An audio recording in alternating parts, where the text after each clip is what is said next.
چوتھا باب معاملات میں احسان۔ اللہ تعالیٰ نے عدل کے ساتھ احسان کا حکم بھی دیا ہے۔ ان اللہ یامر بالعدل والاحسان، پارہ نمبر 14 رکوع نمبر 19 آیت نمبر 90۔ بے شک اللہ تعالیٰ اعتدال اور احسان کا حکم فرماتے ہیں۔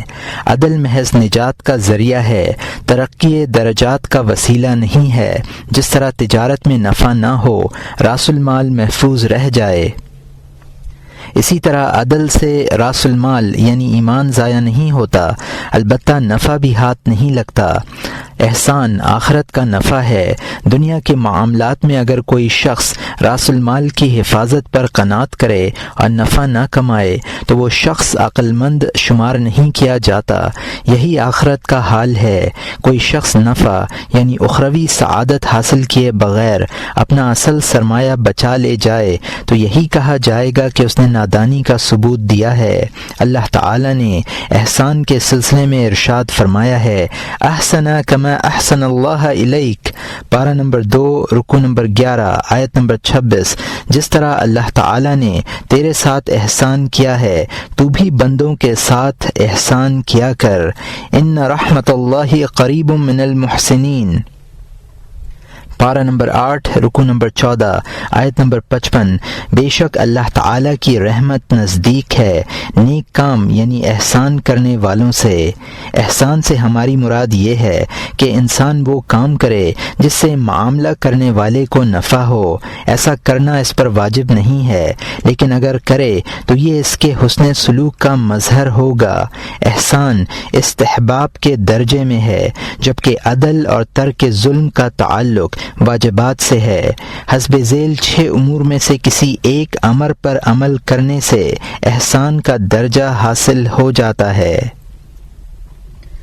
زیادہ نفع لینے سے گریز۔ پہلا امر یہ ہے کہ کسی کو اتنا نقصان نہ پہنچائے جو عادتاً نہ پہنچایا جاتا ہو۔ تھوڑا بہت نقصان پہنچانے کی اجازت ہے، کیونکہ تجارت بہرحال نفع کے لیے ہوتی ہے اور نفع لینے میں مشتری کا کچھ نہ کچھ نقصان ضرور ہوگا، لیکن نفع زیادہ نہ ہونا چاہیے، اور نفع کی زیادتی وہ ہے عادتاً جس کا معمول نہ ہو۔ مشتری جب کسی چیز کو زیادہ نفع پر خریدتا ہے تو وہ دو حال سے خالی نہیں ہوتا، یا تو اسے اس چیز کی خواہش زیادہ ہوتی ہے یا ضرورت زیادہ ہوتی ہے۔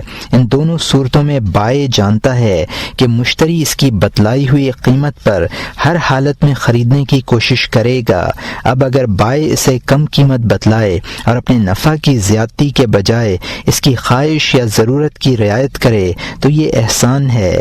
بعض علماء کی رائے ہے کہ تہائی قیمت سے زائد نفع لینے کی صورت میں مشتری کو معاملہ فسخ کرنے کی اجازت ہوگی، لیکن ہم اس رائے سے اختلاف رکھتے ہیں۔ ہمارا نقطہ نظر یہ ہے کہ زیادہ نفع لینا ظلم نہیں ہے، لیکن کم نفع لینا احسان ہے۔ یونس ابن عبید کی دکان میں مختلف قسم کی پوشاکیں برائے فروخت رہا کرتی تھیں۔ بعض کی قیمت 200 درہم تھی اور بعض کی 400 درہم۔ ایک مرتبہ وہ اپنے بھتیجے کو دکان پر بٹھا کر نماز کے لیے چلے گئے۔ ایک اعرابی آیا اور اس نے 400 درہم کی پوشاک طلب کی۔ لڑکے نے 400 کے بجائے 200 درہم والی پوشاک دکھلائی۔ اعرابی نے خوشی خوشی قیمت ادا کی اور پوشاک لے کر چلا گیا۔ یونس ابن عبید نماز پڑھ کر واپس آ رہے تھے۔ اعرابی کے ہاتھ میں پوشاک دیکھی تو سمجھ گئے کہ وہ اس کی دکان سے آ رہا ہے۔ قیمت معلوم کی۔ اس نے بتلایا کہ میں یہ پوشاک 400 درہم میں خرید کر لا رہا ہوں۔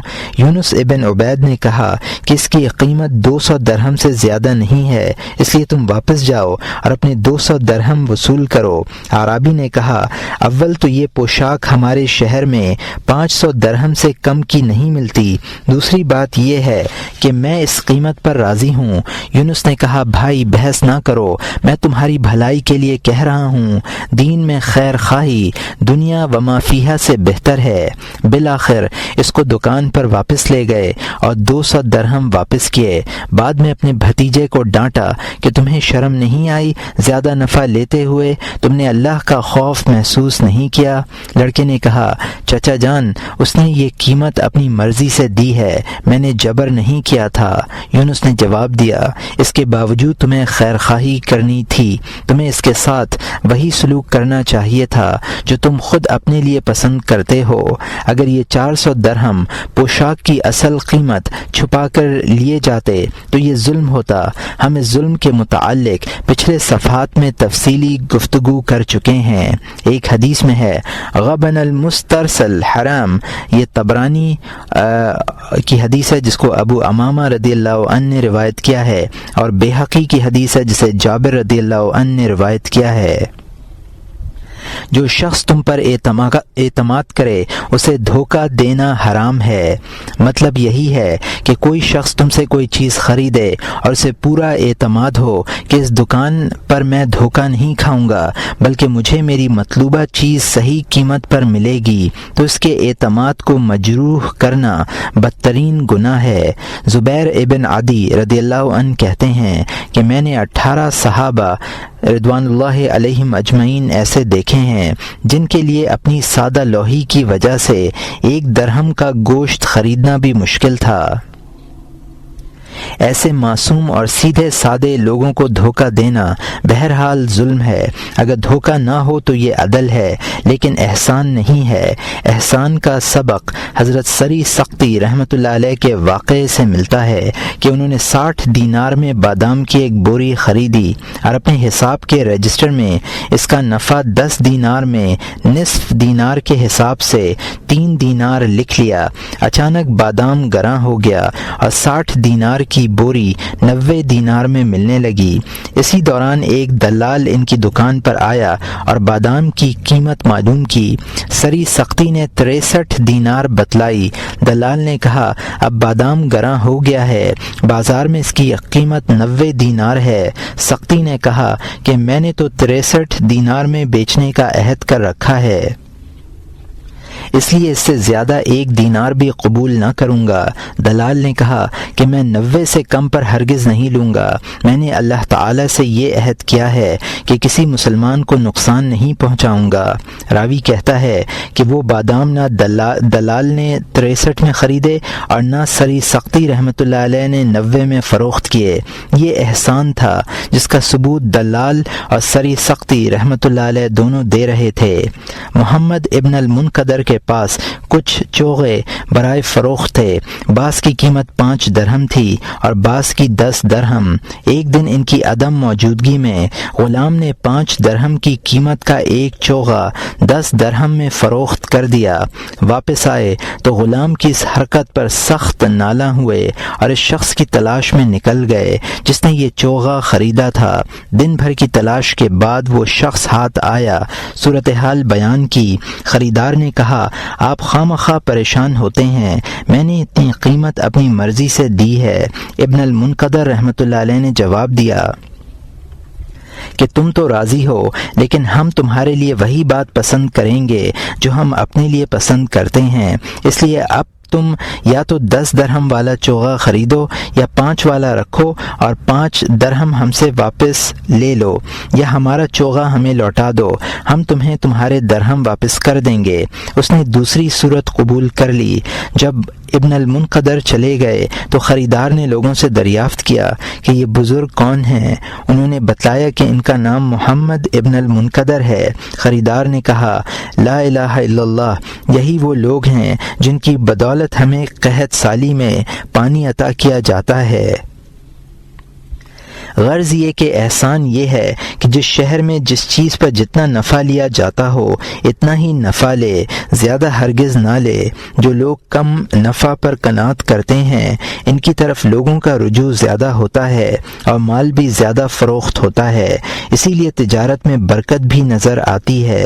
حضرت علی کرم اللہ وجہہ درہ ہاتھ میں لے کر کوفہ کے بازاروں میں گشت لگایا کرتے تھے اور فرمایا کرتے تھے کہ اے تاجرو، اپنا حق لو، اپنا حق لینے ہی میں سلامتی ہے، کم نفع نہ ٹھکراؤ، ایسا نہ ہو کہ تم زیادہ سے محروم کر دیے جاؤ۔ حضرت عبد الرحمن ابن عوف رضی اللہ عنہ سے کسی نے دریافت کیا کہ آپ کی مالداری کا سبب کیا ہے؟ فرمایا کہ 3 باتوں نے میری دولت میں اضافہ کیا ہے۔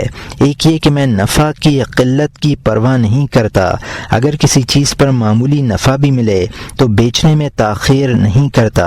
تیسرے یہ کہ میں ادھار فروخت کرنے کا قائل نہیں ہوں۔ ایک مرتبہ آپ نے 1000 اونٹنیاں خریدی ہوئی قیمت پر فروخت کر دیں، نفع میں ان کی رسیاں باقی بچیں۔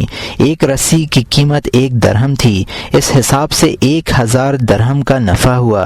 1000 درہم اس طرح بچ گئے کہ جس دن اونٹنیاں فروخت ہوئیں اس دن انہیں کھلانا نہیں پڑا۔ نقصان اٹھانا، کسی کو فائدہ پہنچانے کے لیے خود نقصان برداشت کرنا بھی احسان کا ایک درجہ ہے۔ اس کی صورت یہ ہو سکتی ہے مثلا کوئی شخص باعث اس کے افلاس اور ضعف کے باعث زیادہ قیمت پر چیز لے، حالانکہ بازار میں وہ کم قیمت پر ملتی ہے۔ ایسا کرنے سے مشتری حسب ذیل حدیث کے مضمون کا صحیح مصداق بنے گا۔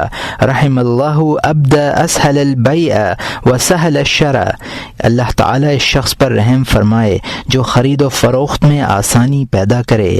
لیکن اگر کسی صاحب حیثیت تاجر سے خرید و فروخت کرے اور وہ زیادہ نفع مانگے تو نقصان اٹھانا پسندیدہ نہیں ہے، بلکہ اس میں بلا وجہ مال کی اضاعت ہے جسے ہرگز قابل تعریف نہیں کہا جا سکتا۔ اہل بیت کے واسطے سے منقول ایک روایت میں ہے المغبون فی الشراء لا محمود ولا ماجور، یہ ابو یعلا کی حدیث ہے جس کو حسین ابن علی رضی اللہ عنہ نے روایت کیا ہے۔ خریدنے میں دھوکہ کھانے والا نہ قابل تعریف ہے اور نہ لائق اجر و ثواب۔ بصرہ کے قاضی ایاس ابن معاویہ ابن قرہ، جن کا شمار باشعور تابعین میں ہوا کرتا تھا، فرماتے ہیں کہ میں مکار نہیں ہوں، لیکن ایسا بھی نہیں ہوں کہ کوئی مکار مجھے اپنے فریب کے دام میں الجھا سکے۔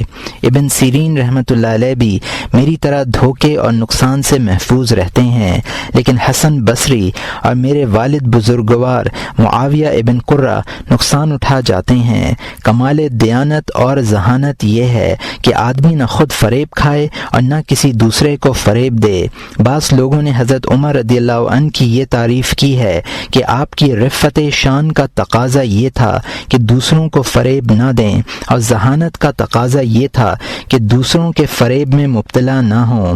حضرت حسن رضی اللہ عنہ اور حضرت حسین رضی اللہ عنہ اور دوسرے بزرگان دین جب کوئی چیز خریدنے جاتے تو بائع سے اپنی چیز پوری لیتے اور معمولی چیزوں میں بھی یہ موقف اختیار کرتے، لیکن جب کوئی چیز فروخت کرتے تو زیادہ دیتے۔ ان بزرگوں میں سے کسی نے دریافت کیا کہ آخر یہ کیا معاملہ ہے، لینے میں اتنی کنجوسی اور دینے میں اتنی سخاوت؟ فرمایا کہ دینے والا احسان اور حسن سلوک اور جود و عطا کے فضائل حاصل کرنے کے لیے زیادہ دیتا ہے، اور کم لینے والا اپنی کم عقلی کی بنا پر کم لیتا ہے۔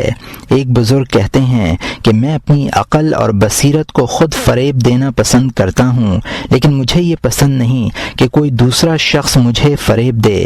جب میں دیتا ہوں تو اللہ کے لیے دیتا ہوں اور اس سے کچھ زیادہ نہیں مانگتا۔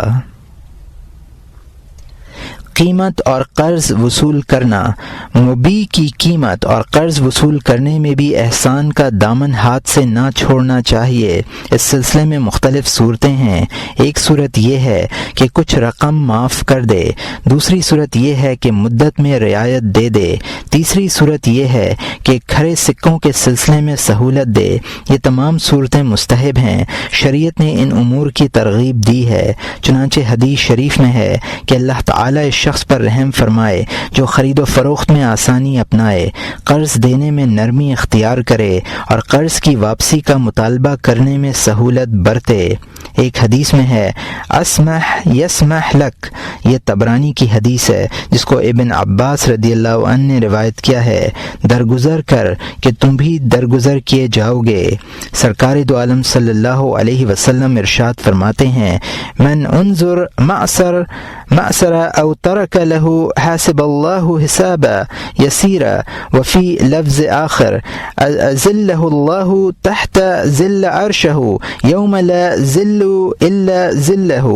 یہ مسلم کی حدیث ہے باللفظ الثانی، جس کو ابو ایسر کعب ابن عمر رضی اللہ عنہ نے روایت کیا ہے۔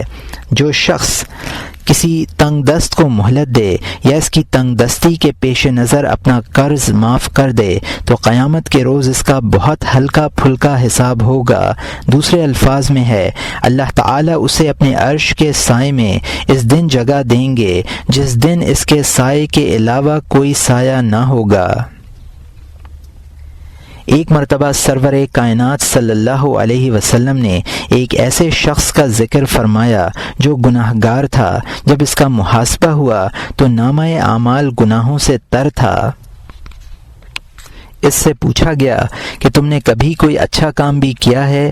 اس شخص نے عرض کیا کہ میں نے کوئی اچھا کام تو نہیں کیا، البتہ میں لوگوں کو قرض دیا کرتا تھا اور اپنے نوکروں سے کہہ دیا کرتا تھا کہ مالداروں سے چشم پوشی کرو اور غریبوں کو مہلت دو۔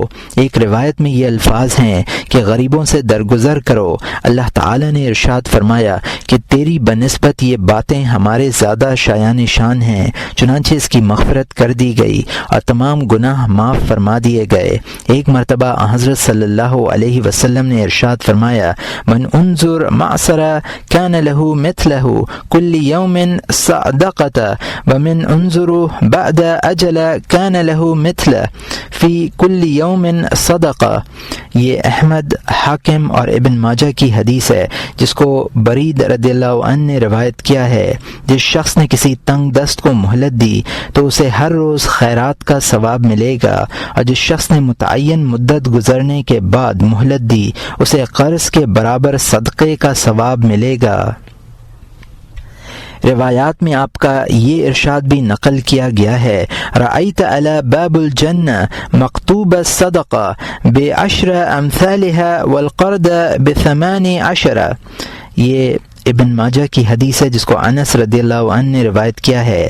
میں نے جنت کے دروازے پر لکھا ہوا دیکھا کہ صدقہ کا ثواب 10 گنا ہوگا اور قرض کا ثواب 18 گنا۔ بعض علماء نے اس کی وجہ یہ بیان کی ہے کہ صدقہ محتاج اور غیر محتاج دونوں کو مل جاتا ہے، جبکہ قرض مانگنے کی ذلت مفلس ضرورت مند کے علاوہ کوئی دوسرا برداشت نہیں کرتا۔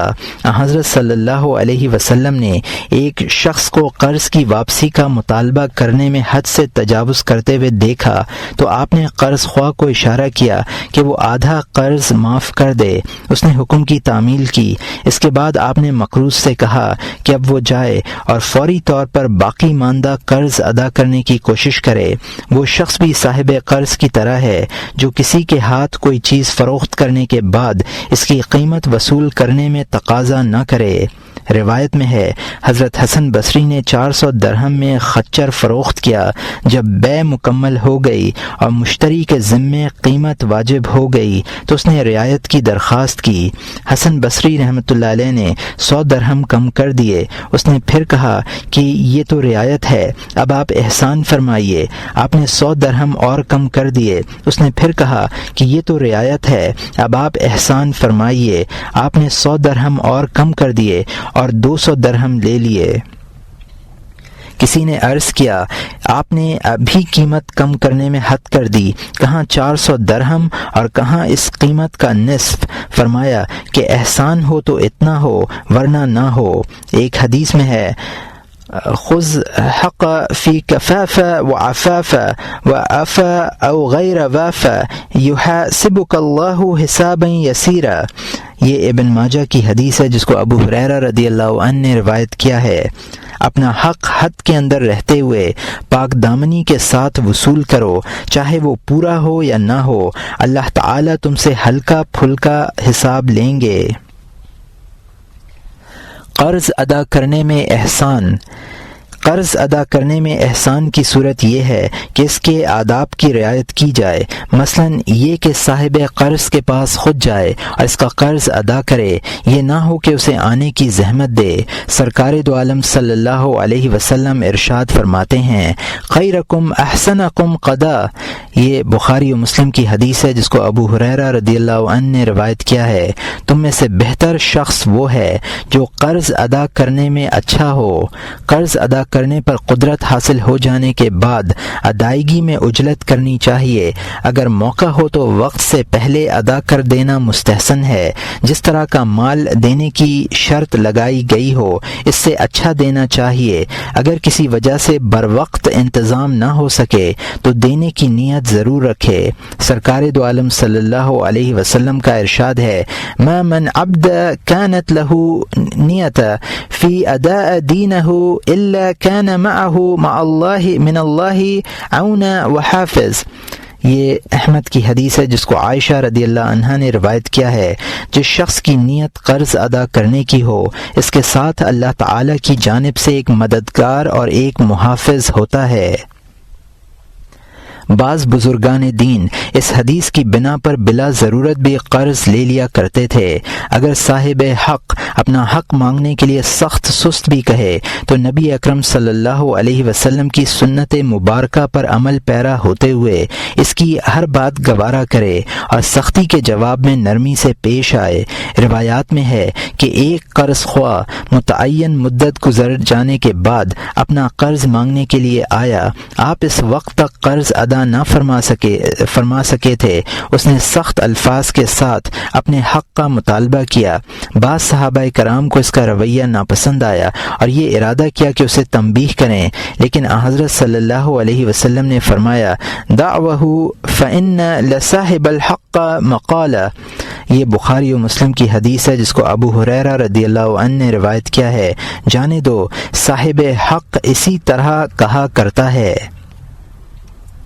اگر قرض خواہ اور قرض دار کے مابین اختلاف پیدا ہو جائے تو لوگوں کو چاہیے کہ وہ قرض دار کی حمایت کریں، اس لیے کہ وہ اپنی حاجت کی وجہ سے ان کی حمایت اور ہمدردی کا زیادہ مستحق ہے۔ عام طور پر قرض خواہ اپنی ضرورت سے زیادہ مال قرض دیتے ہیں، اس لیے بظاہر وہ اس ہمدردی کے مستحق نہیں ہیں جس کا مستحق وہ شخص ہے جو اپنی کسی ناگزیر ضرورت کی بنا پر قرض مانگنے کی رسوائی مول لے۔ اسی طرح بائع اور مشتری کے درمیان نزاع کی صورت میں بھی مشتری کا ساتھ دینا چاہیے، کیونکہ بائع کا عمل اس پر دلالت کرتا ہے کہ اسے مبیع کی ضرورت نہیں ہے، جبکہ مشتری اپنے عمل سے ضرورت مند معلوم ہوتا ہے۔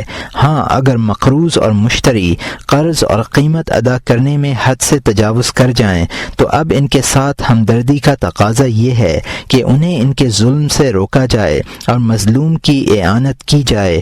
رسالت معاب صلی اللہ علیہ وسلم کا ارشاد ہے انصر اخاک ظالما او مظلوما فقیل کیف ننصره ظالما فقال منعك ایاہ من الظلم نصرۃ له، یہ بخاری و مسلم کی حدیث ہے جس کو انس رضی اللہ عنہ نے روایت کیا ہے۔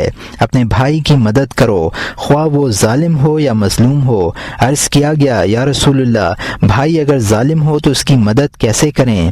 فرمایا اسے ظلم سے منع کرنا مدد ہے۔ بے فسخ کرنا یہ بھی احسان ہی کی ایک صورت ہے کہ اگر کوئی شخص بے فسخ کرنے آئے تو اسے واپس نہ کرے بلکہ اپنی مبیع لے کر اس کی قیمت واپس دے دے۔ بے صرف وہی شخص منسوخ کرے گا جو اس بے سے نادم ہوگا اور اسے اپنے حق میں نقصان دہ تصور کرے گا۔ خیر خواہی کا تقاضا یہ ہے کہ اس کے نقصان کی تلافی کی جائے اور بے فسخ کرنے کے علاوہ اس کے نقصان کی تلافی کی کوئی دوسری شکل نہیں ہے۔ حضرت صلی اللہ علیہ وسلم ارشاد فرماتے ہیں من اقال نادم صفقتہ اقالہ اللہ اثرتہ یوم القیامہ، یہ ابو داؤد اور حاکم کی حدیث ہے جس کو ابو ہریرہ رضی اللہ عنہ نے روایت کیا ہے۔ جو شخص کسی نادم کا معاملہ فسخ کرے اللہ تعالی قیامت کے روز اس کی لغزش معاف فرمائیں گے۔ ادھار دینے میں احسان یہ ہے کہ غریبوں اور تنگ دستوں کے ساتھ ادھار کا معاملہ کرے اور یہ نیت بھی رکھے کہ اگر یہ لوگ کسی وجہ سے ادا نہ کر سکے تو میں ادائیگی کا مطالبہ نہیں کروں گا۔ ایک بزرگ نے حساب کے 2 رجسٹر بنا رکھے تھے، ایک میں ان غریب اور بے مایہ لوگوں کے نام لکھ لیتے تھے جو ادھار کوئی چیز لے گئے۔ چنانچہ ان کا دستور یہ تھا کہ جب کوئی غریب آدمی ان کی دکان پر آتا اور غلے یا میوے وغیرہ کی ضرورت کا اظہار کرتا تو وہ اس سے کہتے کہ جتنی ضرورت ہو لے جاؤ، اگر توفیق ہو تو ادا کر دینا ورنہ معاف ہے، اور اس کا نام اپنے رجسٹر میں درج کر لیتے۔ بلکہ اس زمانے میں ایسے لوگوں کو بھی بزرگی کے اعلیٰ معیار سے کم تر سمجھا جاتا تھا جو غریبوں کے نام اپنے رجسٹروں میں لکھ لیں، بلکہ وہ لوگ نیک تصور کیے جاتے تھے جو کسی غریب آدمی کا نام لکھے بغیر اس سے یہ کہتے تھے کہ جس قدر ضرورت ہو لے جاؤ، ممکن ہو تو دے دینا ورنہ نہیں۔ ماضی میں ہمارے بزرگوں کی تجارت کا یہ اسلوب تھا، اب یہ باتیں کہاں، تمام نقوش مٹ گئے۔ تجارت ایک کسوٹی۔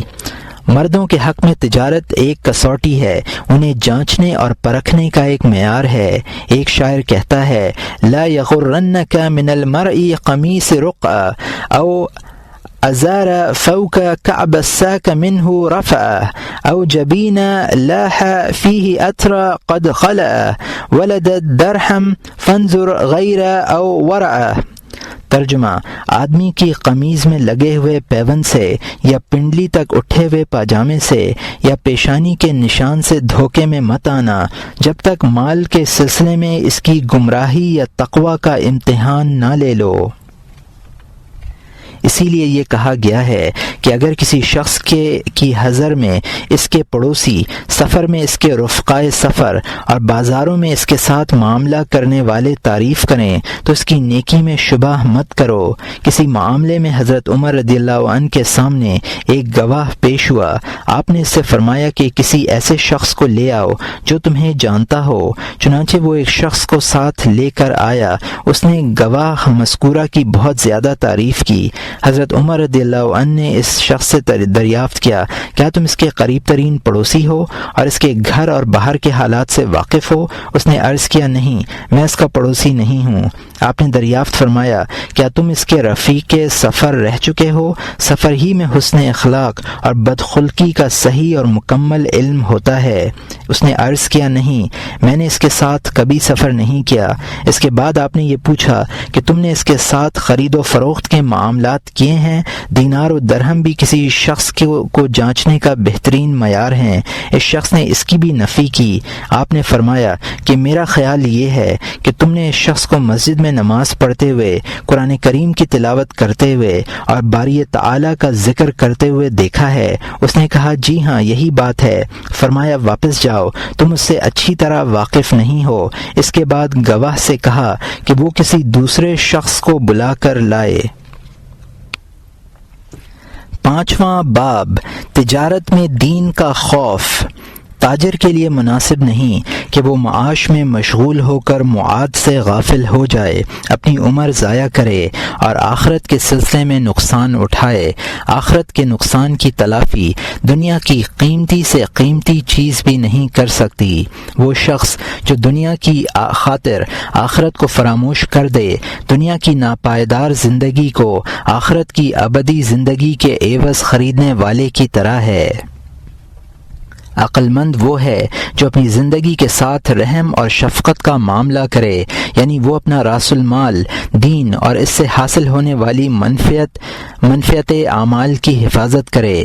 ایک بزرگ فرماتے ہیں کہ صاحب عقل کے شایان شان یہ ہے کہ وہ اس چیز کو فوقیت دے جس کی اسے زیادہ ضرورت ہو، اور ہر انسان کی اولین ضرورت اس کے علاوہ کچھ نہیں کہ اس کا انجام خوبصورت ہو۔ حضرت معاذ ابن جبل رضی اللہ عنہ نے اپنی وصیت میں تحریر فرمایا کہ اگرچہ تمہیں دنیا کی بھی ضرورت ہے مگر آخرت کی ضرورت دنیا کی ضرورت کے مقابلے میں زیادہ ہے، اس لیے آخرت کے اعمال سے اپنی جدوجہد کا آغاز کرو۔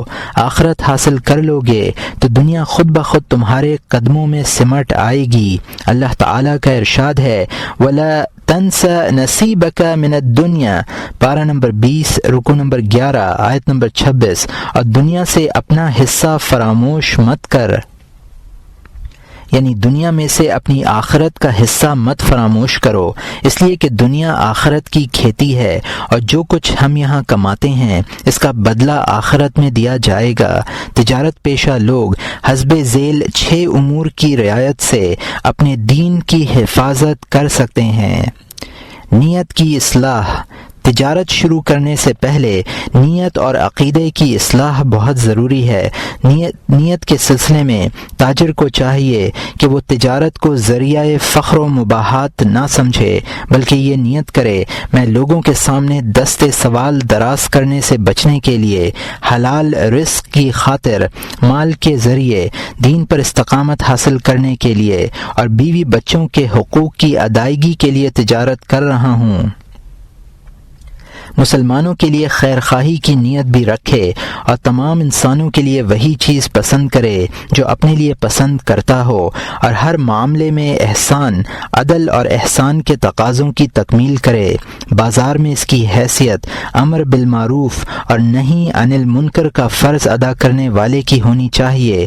اگر اس نے اپنی نیت کی اصلاح میں کامیابی حاصل کر لی اور اس کے مطابق عمل بھی کیا تو وہ راہ آخرت کا مسافر ہے۔ کامیاب ہوا تو دنیا کا نفع بھی ملے گا اور آخرت کا نفع بھی، ناکام ہوا تو یہ ایک عارضی ناکامی ہوگی، آخرت کی فلاح اور سرخروئی اس کا مقدر بنے گی۔ فرض کفایہ ادا کرنے کی نیت، صنعت ہو یا تجارت، ہر صورت میں یہ نیت ضرور کرنی چاہیے کہ میں اپنے اس عمل سے فرض کفایہ ادا کر رہا ہوں۔ تجارت اور صنعت معاش کے بنیادی ذرائع ہیں، اگر یہ ختم ہو جائیں تو نظام معیشت درہم برہم ہو جائے اور لوگ ہلاک ہو جائیں۔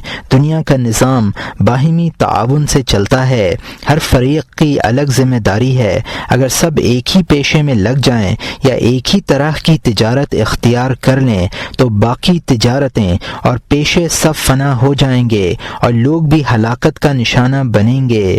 بعض لوگوں نے حضرت صلی اللہ علیہ وسلم کے اس ارشاد مبارک کو انہی معنوں پر محمول کیا ہے: اختلاف امتی رحمہ، میری امت کا اختلاف رحمت ہے۔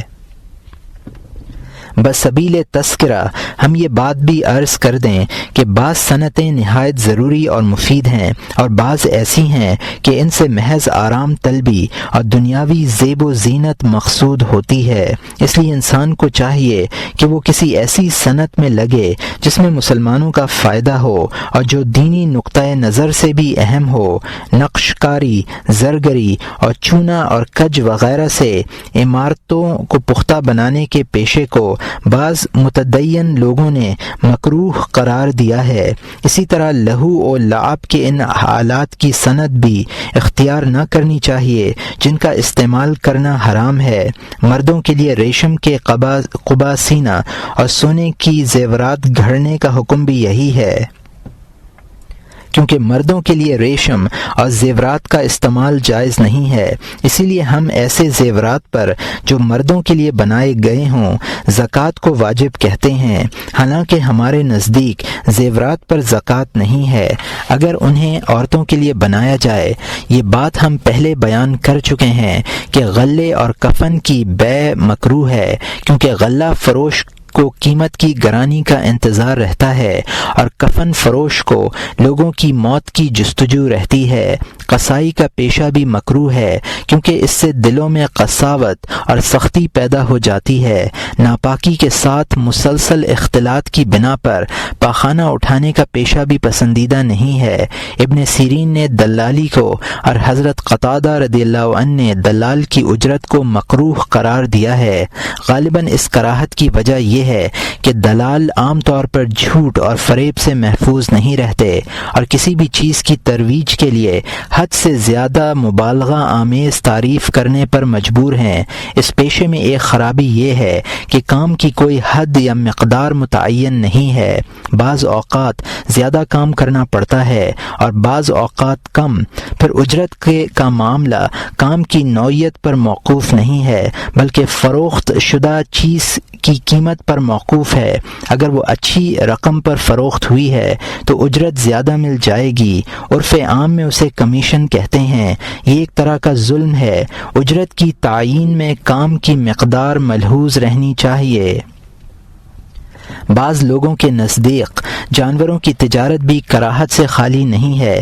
اس کی وجہ یہ ہے کہ مشتری حکم الہی کو ناپسند کرتا ہے، یعنی اسے یہ پسند نہیں ہوتا کہ اس کا جانور مر جائے۔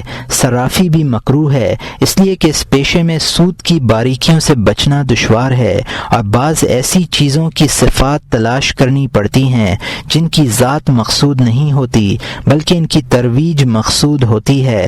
صراف کو عموماً نفع اس صورت میں ملتا ہے جبکہ معاملہ کرنے والا سکوں کی باریکیوں اور نزاکتوں سے واقف نہ ہو۔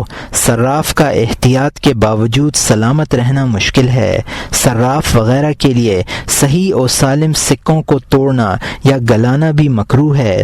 اور یہاں مترجم نے حاشیے میں لکھا ہے کہ نہی کی روایت ابو داؤد، ترمذی، ابن ماجہ اور حاکم میں علقمہ ابن عبداللہ عن ابی سے منقول ہے۔ الفاظ حدیث یہ ہیں: نہا رسول اللہ صلی اللہ علیہ وسلم ان تکسر سکۃ المسلمین الجائزۃ بینہم الا من باس۔ حاکم میں یہ الفاظ زائد ہیں: ان یکسر الدرہم فیجعل فدۃ و یکسر الدنیا فیجعل ذہب۔ اور یہاں مترجم کا حاشیہ ختم ہوتا ہے۔ ہاں، اگر کھوٹے سکے ہوں تو گلانے میں کوئی حرج نہیں ہے۔ اگر کسی وجہ سے توڑنے یا گلانے کی ضرورت پیش آئے تو ان سکوں کے بدلے میں سونا یا چاندی توڑ کر اپنی ضرورت پوری کر لینی چاہیے۔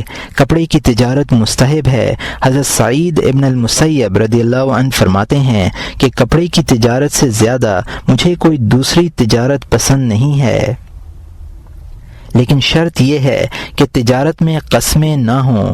روایات میں ہے: خیر تجارتکم البزو و خیر صناعتکم الخزر۔ یہ مسند الفردوس کی حدیث ہے جس کو علی ابن ابی طالب رضی اللہ عنہ نے روایت کیا ہے۔ تمہاری بہترین تجارت کپڑے کی تجارت ہے اور بہترین پیشہ موزہ بننے کا پیشہ ہے۔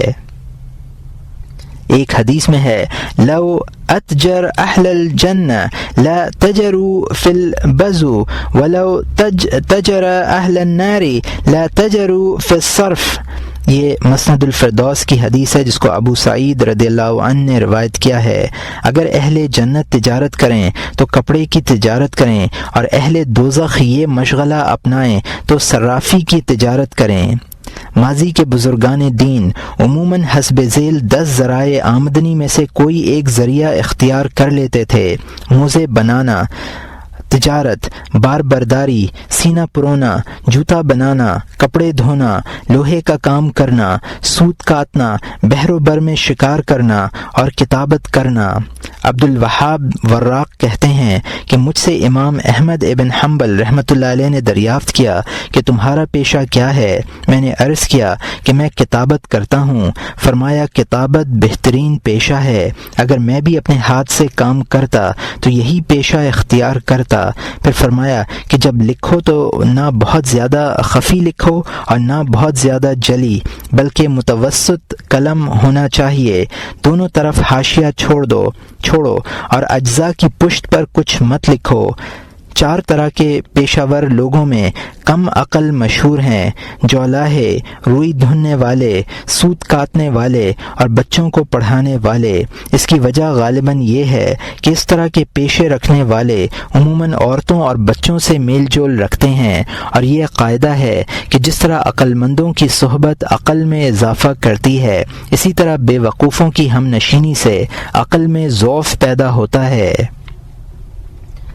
حضرت مجاہد فرماتے ہیں کہ حضرت مریم علیہ السلام اپنے بیٹے حضرت عیسیٰ علیہ السلام کی تلاش میں نکلیں۔ راستے میں جولاہے ملے، انہوں نے حضرت عیسیٰ علیہ السلام کے متعلق دریافت کیا۔ جولاہوں نے انہیں غلط راستے پر ڈال دیا۔ جب حقیقت کھلی تو آپ نے ان کے لیے یہ بد دعا فرمائی کہ اے اللہ، ان کی کمائی سے برکت سلب کر لے اور انہیں تنگ دستی کی حالت میں موت دے، اور انہی لوگوں کی نظروں میں ذلیل و خوار بنا، اور انہیں لوگوں کی نظروں میں ذلیل و خوار بنا۔ اکابر علماء نے عبادات اور فروض کفایہ پر اجرت لینے سے منع کیا ہے، مثلا مردوں کو نہلانا، ان کی تکفین و تدفین کرنا، اذان دینا اور نماز تراویح پڑھانا وغیرہ۔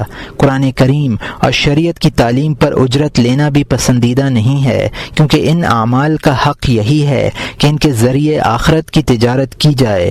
جو لوگ ان کاموں پر اجرت قبول کرتے ہیں وہ دین کے بدلے میں دنیا لینے والے ہیں، اور یہ بات یقیناً ناپسندیدہ ہونی چاہیے کہ آخرت جیسی ابدی حقیقت کو دنیا جیسی بے حقیقت چیز کے عوض میں فروخت کر دیا جائے۔ اول و آخر عبادت، یہ مناسب نہیں کہ دنیا کا بازار انسان کو آخرت کے بازار سے غافل کر دے۔ آخرت کے بازار مسجد ہیں۔ اللہ تعالیٰ فرماتے ہیں رجال لا تلہیہم تجارت ولا بیع عن ذکر اللہ واقام الصلاۃ وایتاء الزکوٰۃ، پارہ نمبر 18 رکوع نمبر 11 آیت نمبر 37۔ وہ مرد کے نہیں غافل ہوتے سودا کرنے میں اور بیچنے میں اللہ کی یاد سے اور نماز قائم رکھنے سے اور زکوٰۃ دینے سے۔ ایک آیت میں فرمایا گیا فی بیوت اذن اللہ ان ترفع ویذکر فیہا اسمہ یسبح لہ فیہا بالغدو والآصال، پارہ نمبر 18 رکوع نمبر 11 آیت نمبر 36۔ ان گھروں میں کہ اللہ نے حکم دیا ان کو بلند کرنے کا اور وہاں اس کا نام پڑھنے کا، یاد کرتے ہیں اس کی وہاں صبح و شام۔ بہتر یہ ہے کہ تاجر بازار جانے سے پہلے اپنے دن کا ابتدائی حصہ آخرت کے لیے وقف کر دے، مسجد میں موجود رہے اور وظائف و اوراد کا التزام رکھے۔ حضرت عمر رضی اللہ عنہ تاجروں سے فرمایا کرتے تھے کہ اپنے دن کے ابتدائی وقت کو آخرت کے لیے اور بعد کے اوقات کو دنیا کے لیے استعمال کرو۔ بزرگان دین اپنے دن کے ابتدائی اور انتہائی اوقات کو عبادت میں صرف کرتے تھے اور صرف درمیانی وقت میں تجارت کے لیے بازار جاتے تھے۔ چنانچہ صبح کے وقت ہریسہ اور نہاری وغیرہ چیزیں بچے یا ذمی فروخت کیا کرتے تھے اور دکاندار مسجدوں میں مصروف عبادت رہا کرتے تھے۔ ایک حدیث میں ہے ان الملائکۃ اذا اسعدت بصحیفۃ العبد وفیها فی اول النہار وآخرہ خیر کفر اللہ ما بینہما من سیء الاعمال۔ یہ ابو یعلا کی حدیث ہے جس کو انس رضی اللہ عنہ نے روایت کیا ہے۔ فرشتے جب کسی شخص کا نامہ اعمال اوپر لے کے جاتے ہیں اور اس میں دن کے ابتدائی اور آخری اوقات میں اللہ کا ذکر ملتا ہے تو اللہ تعالی درمیانی وقت کے گناہ معاف کر دیتے ہیں۔ ایک طویل حدیث میں ہے یتعاقبون فیکم ملائکۃ باللیل وملائکۃ بالنہار ویجتمعون فی الصلاۃ الغداۃ وصلاۃ العصر فیقول اللہ تعالی وحوى علمہ بہم کیف ترکتم عبادی فیقولون ترکناہم وہم یصلون وجئناہم وہم یصلون فیقول اللہ سبحانہ وتعالی اشہدکم انی قد غفرت لہم۔ یہ بخاری و مسلم کی حدیث ہے جس کو ابو ہریرہ رضی اللہ عنہ نے روایت کیا ہے۔ دن کے فرشتے اور رات کے فرشتے تمہاری ٹوہ میں رہتے ہیں، وہ فجر اور عصر کے وقت باری تعالیٰ کی بارگاہ میں جمع ہوتے ہیں۔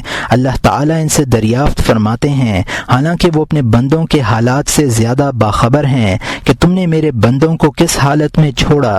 فرشتے عرض کرتے ہیں کہ ہم نے نماز پڑھتے ہوئے چھوڑا، جب ہم ان کے پاس گئے تھے وہ نماز پڑھ رہے تھے۔ اللہ سبحانہ و تعالی فرمائیں گے گواہ رہنا میں نے ان بندوں کی مغفرت کر دی ہے۔ تجارت کی مشغولیت کے دوران دن کے درمیانی وقت میں ظہر اور عصر کی اذان سنے تو اپنا تمام کام چھوڑ کر کھڑا ہو جائے، پہلے مسجد جائے اور نماز ادا کرے۔ یاد رکھنا چاہیے کہ امام کے ساتھ تکبیر اولا اول وقت میں نہ ملی تو اس فضیلت کا تارک دنیا وما فیہا سے بھی ممکن نہیں ہے۔ بعض علماء کے نزدیک وہ شخص گناہ گار ہے جو اذان کی آواز سن کر تمام امور تجارت سے کنارہ کش نہ ہو جائے اور نماز باجماعت ادا نہ کرے۔ سلف صالحین اذان کی آواز سنتے ہی مسجدوں میں چلے جاتے تھے اور بازار بچوں اور ذمیوں کے لیے خالی چھوڑ دیا کرتے تھے۔ ایسا بھی ہوتا کہ بعض متدین حضرات صرف نماز کے اوقات میں دکان کی نگرانی اور حفاظت کے لیے کسی بچے یا ذمی کو اجرت پر رکھتے۔ آیت کریمہ رجال لا تلہیہم کی تفسیر میں بعض مفسرین نے رجال کی تخصیص کی ہے۔ ان کے نزدیک یہ لوہار اور موتی سینتنے والے تھے۔ اگر لوہار کے ہاتھ میں ہتھوڑا ہوتا اور وہ لوہے پر چوٹ مارنے کے لیے اسے اوپر اٹھائے ہوئے ہوتا، یا موتی سیننے والے کے ہاتھ میں برما ہوتا اور وہ موتی میں سوراخ کر رہا ہوتا اور اذان کی آواز آ جاتی تو لوہار ہتھوڑا پھینک کر اور موتی بیننے والا برما اور ستاری رکھ کر کھڑے ہو جاتے اور نماز کے لیے مسجد میں حاضر ہوتے۔ ذکر اللہ کی مواظبت۔ صرف یہی کافی نہیں کہ نماز کے مخصوص اوقات میں کاروبار سے کنارہ کش ہو جائے، بلکہ تجارت کے اوقات میں بھی اللہ تعالیٰ کے ذکر کی پابندی رکھے، تحلیل و تسبیح میں مشغول رہے۔ بازار میں غافلوں کا اجتماع رہتا ہے، وہ لوگ جو اللہ کے ذکر سے اپنی زبان اور قلب کو جلا بخشتے ہیں یقیناً غافلوں کے اس گروہ سے افضل ہیں جنہوں نے تجارت ہی کو سب کچھ سمجھ لیا ہے اور وہ آخرت کے نفع کے مقابلے میں دنیاوی نفع پر قناعت کر بیٹھے ہیں۔ حضرت صلی اللہ علیہ وسلم ارشاد فرماتے ہیں ذاکر اللہ فی الغافلین قالمقاتل خلف الفارین وقلح بین الاموات وفی لفظ آخر کالشجرۃ الخضر بین الحشیم۔ اور یہاں مترجم نے حاشیے میں لکھا ہے کہ یہ روایت کتاب الاذکار میں گزر چکی ہے، اور یہاں مترجم کا حاشیہ ختم ہوتا ہے۔ ترجمہ: غافلوں میں اللہ کا ذکر کرنے والا ایسا ہے جیسا بھاگنے والوں کے پیچھے جہاد کرنے والا اور مردوں کے درمیان زندہ۔ دوسری روایت میں ہے جیسے سوکھے درختوں کے درمیان سبز درخت۔ ایک حدیث میں ہے من دخل السوق فقال لا الہ الا اللہ وحدہ لا شریک لہ لہ الملک ولہ الحمد یحیی ویمیت وہو حی لا یموت بیدہ الخیر وہو علی کل شیء قدیر کتب اللہ لہ الف حسنہ۔ اور یہاں مترجم نے حاشیے میں لکھا ہے یہ روایت کتاب الاذکار میں گزر چکی ہے، اور یہاں مترجم کا حاشیہ ختم ہوتا ہے۔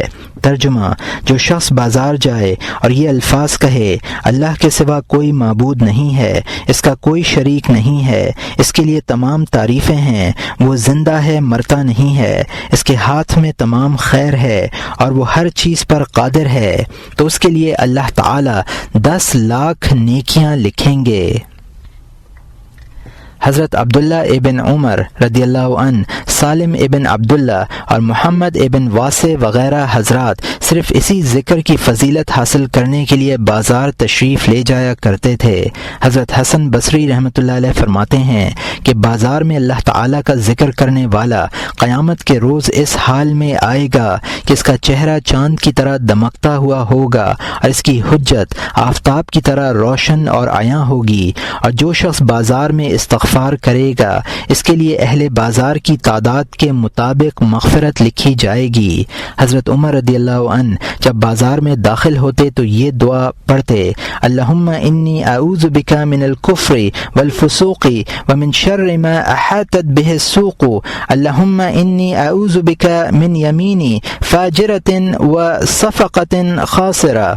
اے اللہ میں تیری پناہ چاہتا ہوں کفر اور فسق سے اور اس چیز کے شر سے جس کا بازار احاطہ کیے ہوئے ہو۔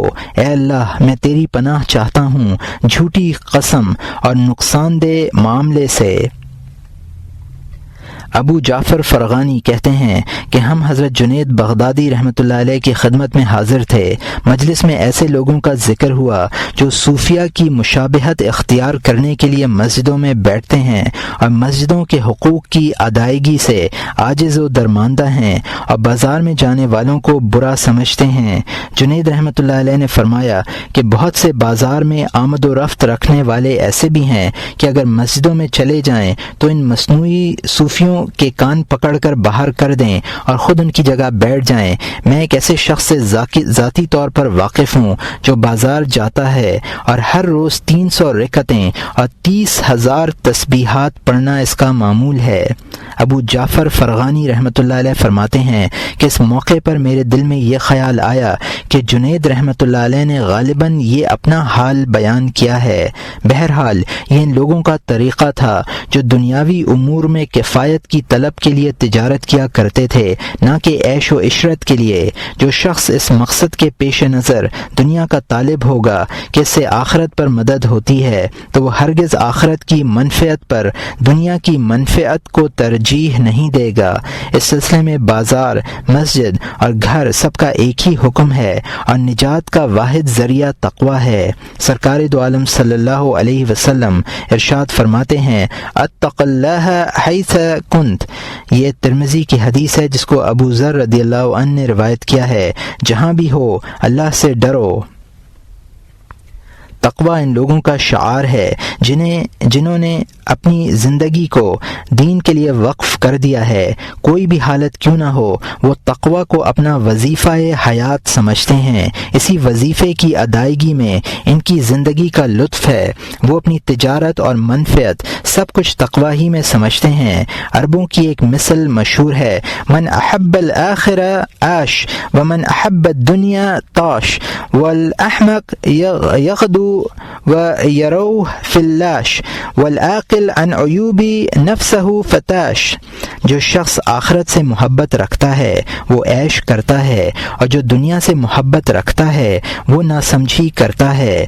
بے وقوف آدمی احمقانہ باتوں میں صبح و شام کرتا ہے، اور عقل مند آدمی اپنے عیوب کی جستجو میں رہتا ہے۔ زیادتی طلب سے اجتناب۔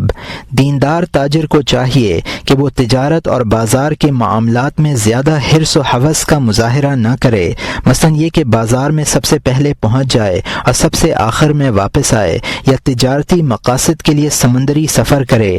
یہ سب امور مکروہ ہیں۔ بعض علماء فرماتے ہیں کہ تجارت کے لیے سمندری سفر کرنا زیادتی ہوس پر دلالت کرتا ہے۔ ایک حدیث میں ہے لا ترکب البحر علی لہجۃ او عمرۃ او غزو۔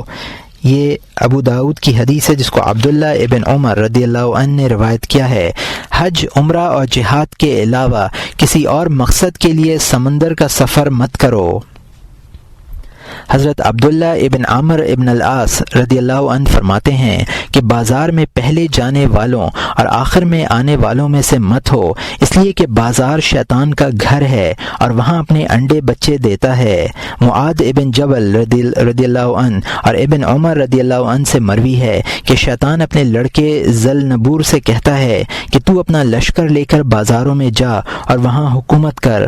بازار میں مشغول لوگوں کے سامنے جھوٹی قسم، دھوکہ، مکر اور خیانت جیسے عیوب کو سجا کر پیش کر، اور اس شخص کے ساتھ رہ جو بازار میں سب سے پہلے آئے اور سب کے بعد واپس جائے۔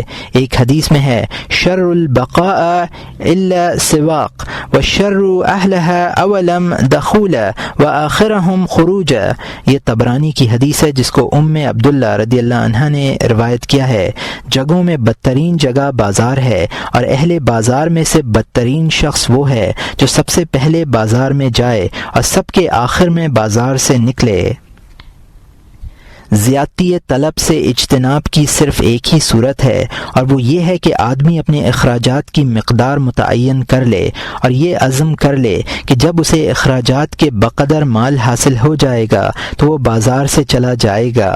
اللہ کے نیک بندوں کا یہی دستور تھا۔ ایک بزرگ کو اگر درہم کا 7واں حصہ بھی حاصل ہو جاتا بازار سے چلے جاتے اور آخرت کی تجارت میں مشغول ہو جاتے۔ عماد ابن سلمہ رحمۃ اللہ علیہ ریشمی کپڑوں کے تاجر تھے۔ وہ بازار جاتے اور صندوق کھول کر بیٹھ جاتے۔ 2 حبے بھی نفع حاصل ہو جاتا تو صندوق اٹھا کر گھر چلے آتے اور اسی بقدر کفایت نفع پر قناعت کرتے۔ ابراہیم ابن بشار رحمۃ اللہ علیہ کہتے ہیں کہ میں نے ابراہیم ابن ادہم رحمۃ اللہ علیہ کی خدمت میں عرض کیا کہ آج میں گارے مٹی کا کام کروں گا۔ فرمایا اے ابراہیم، تم مطلوب بھی ہو اور طالب بھی، تم ایسی چیز کے طالب ہو جو تمہیں حاصل ہو کر رہے گی، اور وہ تمہیں وہ طلب کر رہا ہے جس سے تم بچ نہ سکو گے۔ پھر فرمایا کہ تم نے نہیں دیکھا کہ کمزوروں کو رزق مل جاتا ہے اور حریص محروم کر دیے جاتے ہیں؟ ابراہیم کہتے ہیں کہ میں نے عرض کیا کہ فلاں سبزی فروش کے ذمے میرا ایک دانق یعنی سکہ باقی ہے۔ فرمایا تب تو طلب رزق کے لیے تمہاری حرص اور بھی مذموم ہے۔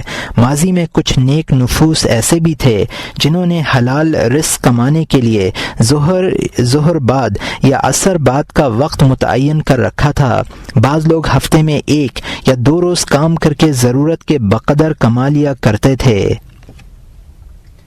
مشتبہات سے حفاظت صرف حرام سے بچنا ہی کافی نہیں ہے بلکہ مواقع شبہات سے اجتناب بھی ضروری ہے۔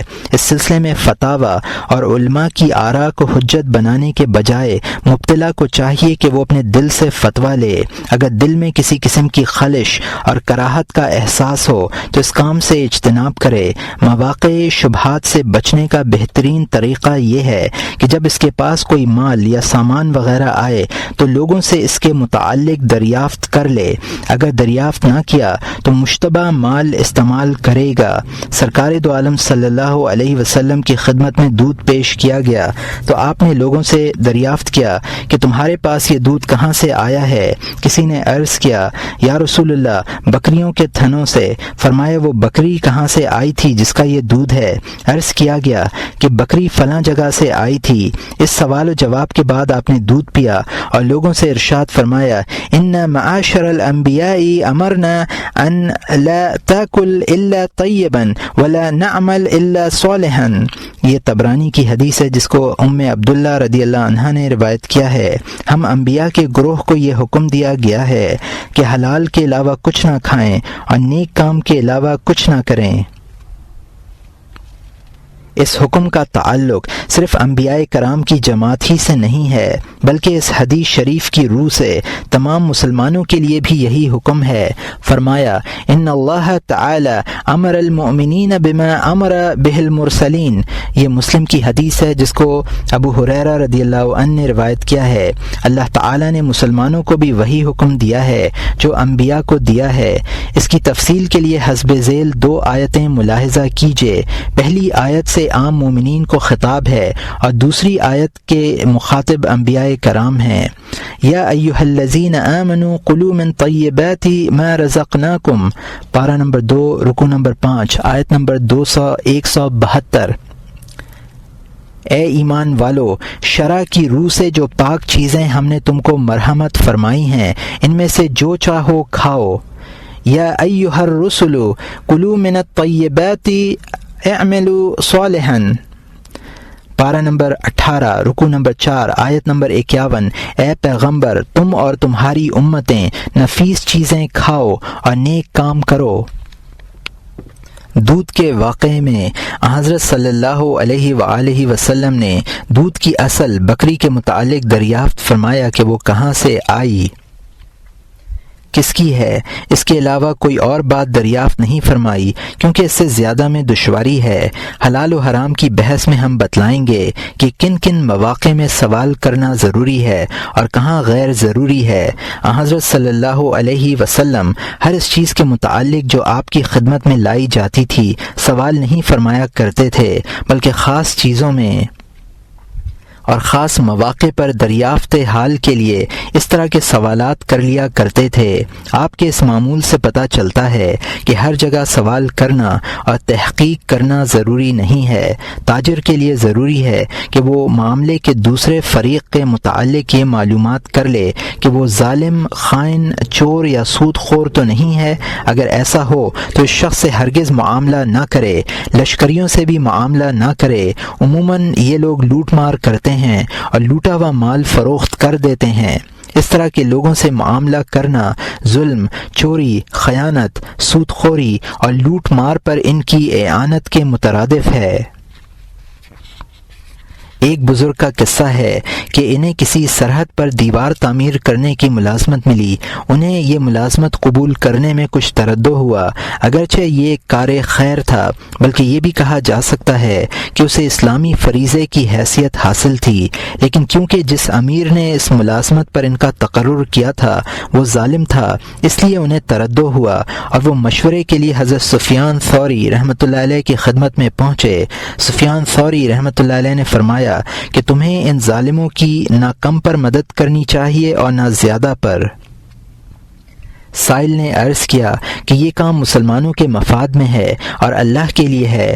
سفیان نے جواب دیا کہ تمہاری بات صحیح ہے کہ سرحد پر تعمیر کا کام مسلمانوں کا کام ہے، لیکن اس میں ایک خرابی یہ ہے کہ تم اپنی تنخواہ کی خاطر یہ چاہو گے کہ جس امیر نے تمہیں اس کام پر متعین کیا وہ زندہ رہے، اس طرح تم ایک ظالم و جابر شخص کی زندگی کے متمنی رہو گے، حالانکہ حدیث میں ہے من دعا للظالم بالبقاء فقد احب ان یعصی اللہ فی ارضہ، جس شخص نے کسی ظالم کے لیے زندگی کی دعا کی اس نے یہ پسند کیا کہ وہ اللہ کی زمین میں اس کی نافرمانی کرے۔ ایک روایت میں ہے ان اللہ لیغضب اذا مدح الفاسق، یہ ابن عدی اور بیہقی کی حدیث ہے جس کو انس رضی اللہ عنہ نے روایت کیا ہے۔ اللہ تعالیٰ فاسق کی تعریف کرنے سے ناراض ہوتے ہیں۔ ایک حدیث میں یہ الفاظ ہیں من اکرم فاسق فقد اعان علی ہدم الاسلام، جس شخص نے کسی فاسق کی تعظیم کی اس نے اسلام کی تباہی پر مدد کی۔ ایک مرتبہ سفیان ثوری رحمۃ اللہ علیہ خلیفہ مہدی کے پاس گئے، اور یہاں مترجم نے حاشیے میں لکھا ہے کہ یہ روایت ان الفاظ میں نہیں ملی، البتہ ابن عدی نے حضرت عائشہ رضی اللہ عنہا سے، طبرانی نے اوسط میں اور ابو نعیم نے حلیہ میں عبداللہ ابن بشر سے یہ الفاظ نقل کیے ہیں من وقر صاحب بدعہ آخر تک، اور یہاں مترجم کا حاشیہ ختم ہوتا ہے۔ ایک مرتبہ سفیان ثوری رحمۃ اللہ علیہ خلیفہ مہدی کے پاس گئے، خلیفہ کے ہاتھ میں اس وقت ایک سفید کاغذ تھا۔ انہوں نے سفیان سے کہا کہ مجھے دوات اٹھا دیجئے، کچھ لکھنا ہے۔ فرمایا کہ پہلے یہ بتلاؤ کہ کیا لکھو گے، اگر وہ حق بات ہوئی تو میں دوات دوں گا ورنہ نہیں دوں گا۔ ایک حاکم نے کسی عالم کو جو اس کے پاس قید کی زندگی گزار رہے تھے بلایا اور خط پر مہر لگانے کے لیے مٹی گھولنے کے لیے کہا۔ عالم نے کہا مٹی گھولنے سے پہلے میں یہ خط دیکھنا چاہتا ہوں، اگر خط میں حق بات ہوگی تو تیرا حکم مانوں گا ورنہ انکار کر دوں گا۔ ان واقعات سے ثابت ہوا کہ اکابرین سلف ظالم کی اعانت سے بہت زیادہ اجتناب کرتے تھے۔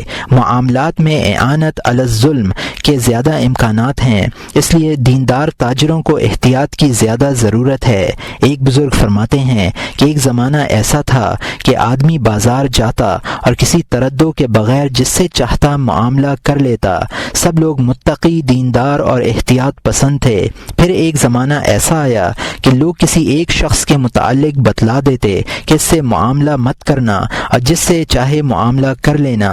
اس کے بعد وہ زمانہ آیا کہ لوگ ان افراد کی تعیین کرنے لگے جن سے معاملات کیے جا سکتے ہیں۔ مجھے ڈر ہے کہ آئندہ یہ صورت بھی ختم ہو جائے اور معاملات ایسے لوگوں کے ہاتھوں میں آ جائیں جو تقوی، تدین اور احتیاط سے عاری ہوں۔ احتساب نفس، تاجر کے لیے یہ بھی ضروری ہے کہ وہ اپنے تمام معاملات میں تمام احوال کا احتساب کرتا رہے، اس لیے کہ قیامت کے روز اس کے ہر قول، عمل اور ہر حال کا محاسبہ ہوگا۔ کہتے ہیں کہ قیامت کے دن تاجروں کے ساتھ ان تمام لوگوں کو بھی کھڑا کیا جائے گا جس سے اس نے معاملہ کیا ہوگا۔ ایک بزرگ کہتے ہیں کہ میں نے ایک تاجر کو اس کے مرنے کے بعد خواب میں دیکھا اور دریافت کیا کہ اللہ تعالیٰ نے تمہارے ساتھ کیا سلوک کیا ہے۔ کہنے لگا کہ جب میری پیشی ہوئی تو میرے سامنے 50,000 نامہ اعمال کھول کر رکھ دیے گئے۔ میں نے عرض کیا کیا یہ تمام نامہ اعمال میرے گناہوں سے لبریز ہیں؟ فرمایا کہ ان میں تیرے معاملات لکھے ہوئے ہیں، ہر شخص کا جس کے ساتھ تو نے معاملہ کیا حساب و کتاب الگ نامہ اعمال میں درج ہے۔ یہ باب تمام ہوا، اب ہم حلال و حرام کے موضوع پر گفتگو کریں گے انشاءاللہ۔